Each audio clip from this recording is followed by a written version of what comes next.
ketika kita udah mulai sukses atau mulai naik. Dan yang perlu teman-teman pahamin sini ya, sukses cepat atau ngelakuin suatu aktivitas dengan cepat itu bukan berarti hasilnya itu bakalan jelek ya. Jadi cepat dan jelek itu nggak correlated guys ya. Misal gue dulu sering banget main badminton ya, dan coachnya itu suka minta gue buat mukul lebih cepet. Mukul itu harus lebih cepet. Tapi ketika gue mukul lebih cepet, itu pukulan gue nggak makin jelek, tapi makin cepet aja outputnya. Jadi menurut gue pribadi, sesuatu yang dikerjakan secara cepat itu bukan berarti hasilnya itu akan jelek. Jadi menurut gue stigma cepat sama dengan jelek, lama sama dengan bagus itu harus dihilangin dari pikiran kalian ya. Banyak teman-teman yang nonton di sini itu mostly Gen Z ya. Jadi mungkin seumuran gua atau di atas gua, atau mungkin ya ada juga yang di bawah gua gitu ya. Menurut gua ya, resource terbanyak atau terbaik yang kita punya di sini itu waktu. Dan waktu itu berkorelasi dengan yang namanya itu kegagalan menurut gua ya. Jadi kita itu menurut gua ya, misal gua sekarang umur 19 ya, gua nggak apa-apa kalau gua gagal 6 tahun ke depan, karena gua itu punya head start selama ya itu waktu ya. Waktu gue itu baik banget ya, resource time gue itu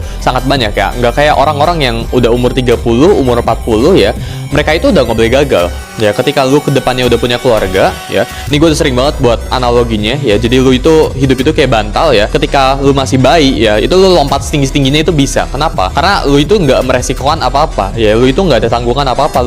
Kita itu masih dalam, ya mungkin teman-teman yang nonton ya, itu masih dalam tanggungan yang namanya itu orang tua. Tapi ketika lu udah berkeluarga, terus lu punya cicilan, itu bantal lu bakal makin mengempes ya. Jadi awalnya tebel, terus ini jadi kempes ya. Dan ketika kempes ini lu nggak bisa lompat setinggi-tingginya, lu nggak bisa ambil resiko setinggi-tingginya. Karena apa? Karena ya lu udah ada tanggungan, ya lu udah ada besok harus cicilan apa, lu harus biayain keluarga lu dan sebagainya. Jadi menurut gua advantage satu-satunya yang kita punya ya, biar bisa sukses 10 kali lipat lebih cepat, itu waktu. Dan ketika teman-teman ini punya banyak waktu, teman-teman ini bisa gagal sebaik-banyaknya ya.